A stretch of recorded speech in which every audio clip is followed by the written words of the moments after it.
Apprentice contestant accused of racist posts from a BBC News article. A former contestant on TV show The Apprentice sent a string of anti-Semitic, racist and sexist posts on social media, a medical tribunal has been told.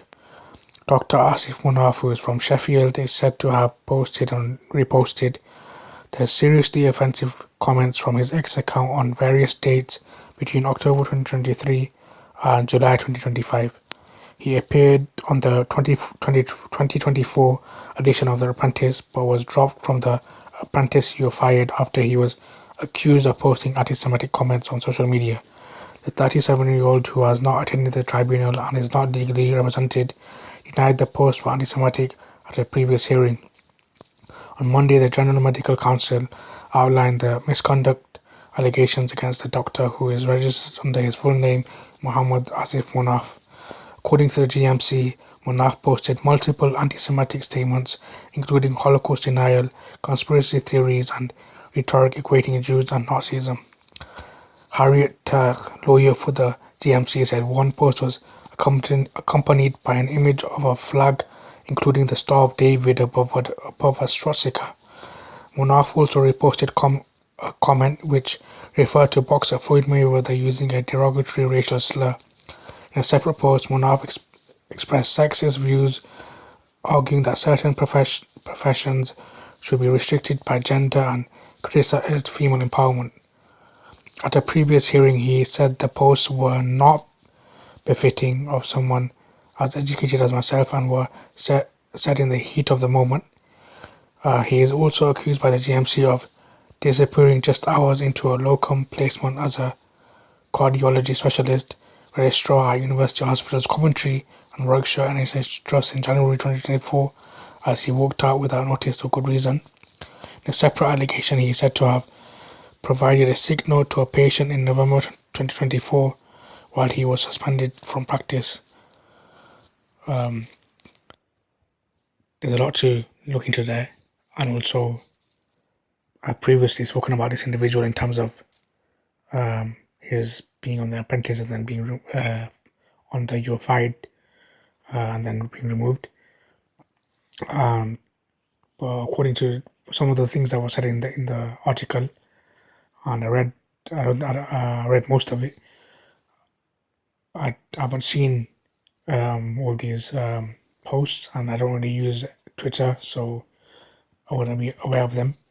But as I would have said, no matter how pro-Palestinian we are, or supporting Sudan, or any other cause, we are not anti-Semitic or racist or anything like that. So if he has done that, then that's unacceptable. However, often and some of this time, many people deny what they have posted as being anti-Semitic, as has he. I haven't seen the posts. I'm not going to say all of them are labeled as one, but potentially maybe I haven't seen all of the things that he posted. But often we see things are being labeled as anti-Semitic, and when in reality they are not.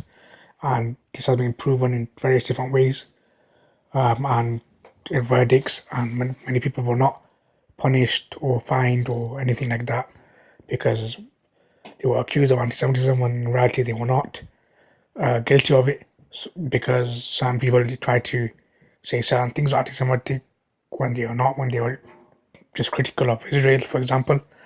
I'm not saying that's exactly what he's done because I don't know what he's done, but potentially that could be there. That could be something. But because I don't know what he's posted and I'm going by what they're telling me, if he has done X, Y, and Z, then that's unacceptable.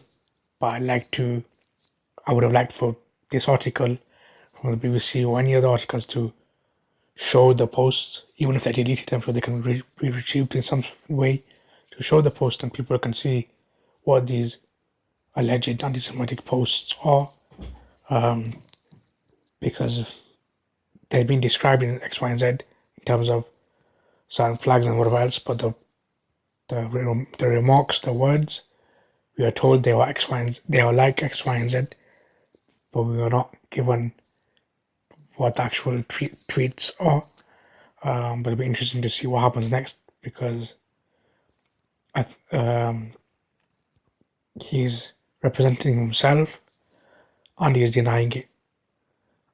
So even if let's say he isn't guilty, let's say, then it's going to be difficult because he's representing himself. I don't know why he chose that.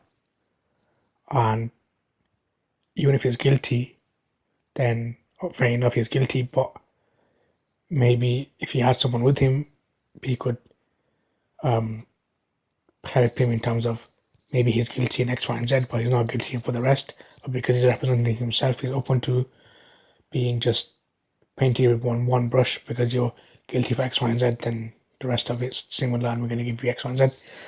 And also, if it is true, then it's giving a bad name to people who support Palestine. Many of those being Muslims, but even non-Muslims who support the cause, because people will point at examples like this if this is true. But of course, that would be stereotyping, and most people are not like this. But it'll be interesting to see what happens next.